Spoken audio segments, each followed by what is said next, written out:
Good evening students. हम लोगों के फर्स्ट चैप्टर का नाम है कैरेक्टरिस्टिक ऑफ लिविंग बींग्स, जिसमें हम लोग नॉन लिविंग थिंग्स और लिविंग थिंग्स के बारे में पढ़े थे। उसके बाद कैरेक्टरिस्टिक ऑफ लिविंग थिंग्स के बारे में पढ़े थे, जिसमें था first cellular organisation, second nutrition.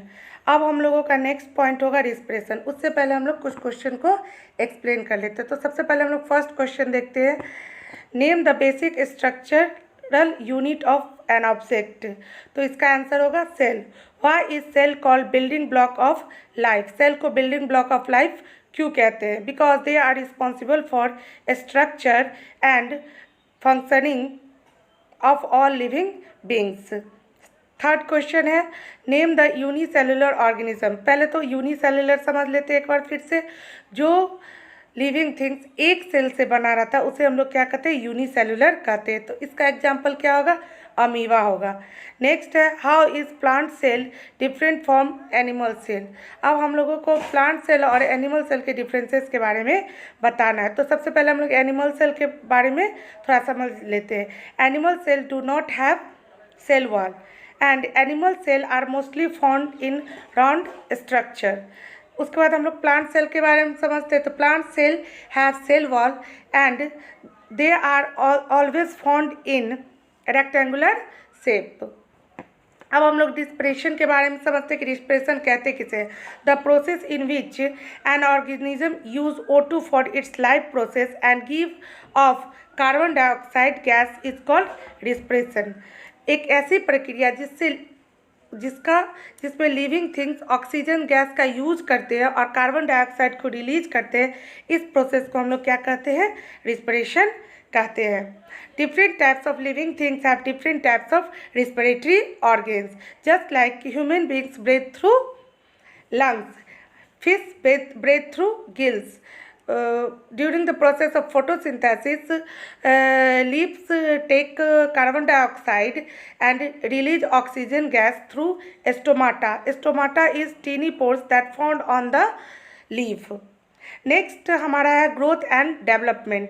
तो हम लोग ग्रोथ एंड डेवलपमेंट के बारे में पढ़ेंगे। Animal and plants increase their shape and size is called growth. Animals और प्लांट अपने शेप और साइज में जो इंक्रीजिंग करता है उसे हम लोग क्या कहते हैं? Growth and development. This growth and development are irreversible. ये क्या होता है कि जब हम अपने शेप और साइज को बढ़ता है नेचुरली, तो इस प्रोसेस को हम लोग क्या कहते हैं? ग्रोथ कहते हैं या डेवलपमेंट कहते हैं। पर ये इरिवर्सेबल होता है, मतलब इसको फिर से हम लोग रिवर्स नहीं कर सकते। जैसे आप देखिए कि न्यू बॉर्न बेबी है, वो ग्रो करता है तो एक एडल्ट होता है, क्या फिर उसको हम लोग बेबी बना सकते हैं? तो नहीं। सीड जब जर्मिनेट करता है और उससे प्लांट ग्रो करता है तो उसको हम लोग फिर सीड में कन्वर्ट नहीं कर सकते हैं। तो इसी को कहते हैं ग्रोथ एंड डेवलपमेंट। इसमें हम लोग का शेप साइज इंक्रीज होगा पर इसको हम लोग रिवर्स नहीं कर सकते हैं। नेक्स्ट हमारा पॉइंट है movement. Any living things show movement. Any living things go one place to another place, this is called movement. Just like we go from our house to market, हम लोग अपने घर से जो मार्केट जाते हैं उसको हम लोग मूवमेंट कहते हैं। हम लोग बोलते हैं तो हमारा लोअर जॉ क्या करता है? सो मूवमेंट करता है। तो हम लोग अपने जब पोजीशन में चेंजिंग करते हैं तो उसे हम लोग क्या कहते हैं? मूवमेंट कहते हैं। अब नेक्स्ट है excretion. The process in which plants and animals remove waste material from the body is called excretion. जिस प्रोसेस के थ्रू एनिमल्स और प्लांट्स अपने बॉडी से वेस्ट मटेरियल को बाहर निकालता है, उस प्रोसेस को हम लोग क्या कहते हैं? एक्सक्रिएशन कहते हैं। जैसे आप एनिमल्स में देख लीजिए तो हम लोग हमारे बॉडी से यूरिन निकलता है, स्वेटिंग होता है, तो ये क्या हमारा वेस्ट मटेरियल हमारे बॉडी का है और एक्सक्रीटेड सब्सटेंस है। अब प्लांट में चले आइए तो प्लांट में क्या होता है? कार्बन डाइऑक्साइड निकलता है, तो वो भी एक वेस्ट मटेरियल है। और ह्यूमन बींग्स भी कार्बन डाइऑक्साइड छोड़ता है, तो वो भी क्या है? एक वेस्ट मटेरियल है। During the transpiration process leaf release water vapour, this is waste material of plant. Second, gum उसके बाद रेसिन। रेसिन क्या होता है? एक चिपचिपा पदार्थ होता है जो सेल के आउटर सरफेस पे पाया जाता है। तो ऐसे बहुत सारे चीज़ है जो ह्यूमन बींग्स और एनिमल्स के बॉडी से के द्वारा यूटिलाइज नहीं होता है, उसे हम लोग क्या करते हैं? बाहर निकालते हैं। तो इसी प्रोसेस को हम लोग क्या कहते हैं? एक्सक्रीशन कहते हैं। अब है second next topic, response to stimulus. पहले तो स्टिमुलस किसे कहते हैं उसे हम लोग समझ लेते हैं। Something that cause activity, development और इंटरेस्ट और any changes in our activity is called stimulus. जैसे आप एक एग्जांपल देखिए कि हम लोग बाहर निकलते हैं और सन का लाइट हमारी आँखों की तरफ आता है, तो हम लोग अपनी आँखों को क्या कर लेते हैं? बंद कर लेते हैं। तो सन क्या हो गया? स्टिमुलस हो गया। और उससे जो हम लोग रिएक्शन देते हैं तो इसको हम लोग क्या कहते हैं? Response to stimulus. जैसे हम लोग कोई भी गर्म चीज़ को पकड़ते हैं तो जैसे ही पकड़ने जाते हैं फिर सडनली अपने हाथों को पीछे की ओर कर लेते हैं, यानी वो जो गर्म ऑब्जेक्ट है वो क्या है? स्टिमुलस। उससे जो हमारे बॉडी में रिएक्शन होता है, हम लोग जो रिएक्ट करते हैं उसे क्या कहते हैं? Response to stimulus. एक एग्जांपल और देख लीजिए। जैसे कि आप देखिए कि जैसे आप क्लास में कोई होमवर्क नहीं बनाते हैं तो आपको टीचर डांटते हैं, तो टीचर एक क्या हो गया? स्टिमुलस हो गया। और आप जो रिएक्शन देते हैं, रोते हैं, गुस्सा होते हैं, इसको हम लोग क्या कहते हैं? Response to stimulus. अब हमारा नेक्स्ट टॉपिक है रिप्रोडक्शन। रिप्रोडक्शन हम लोग किसे कहते हैं इसके बारे में जानते हैं।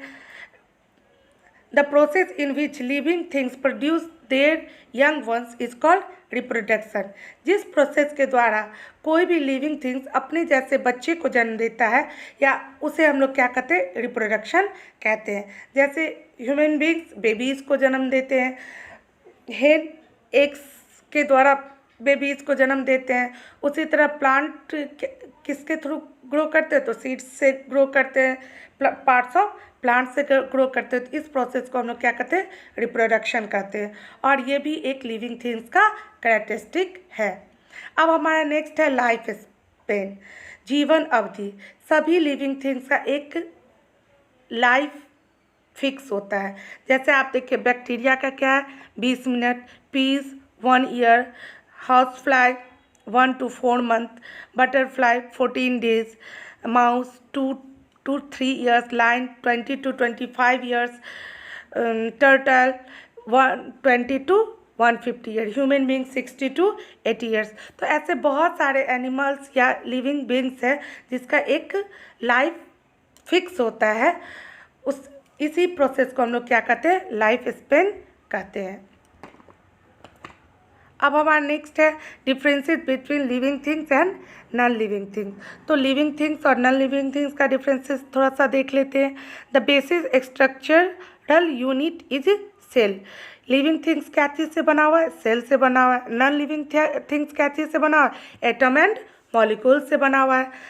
सेकेंड है growth occur because of cell division.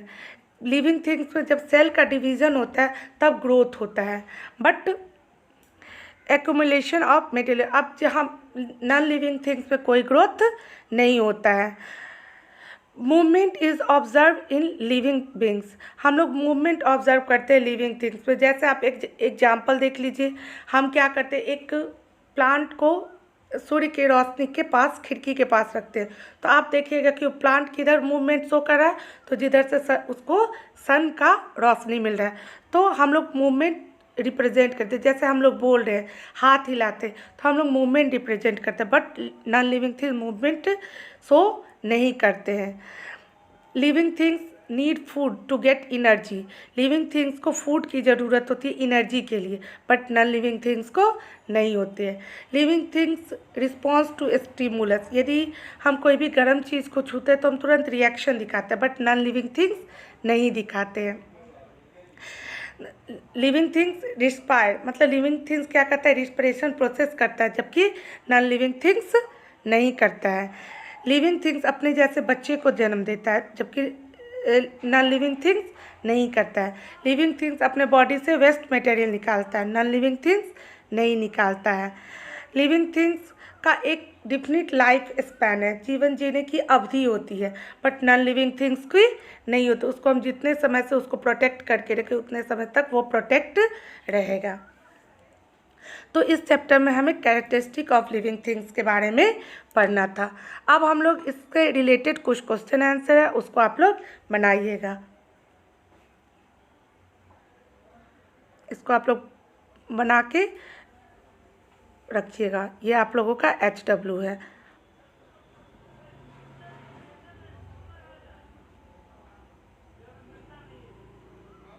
Thank you.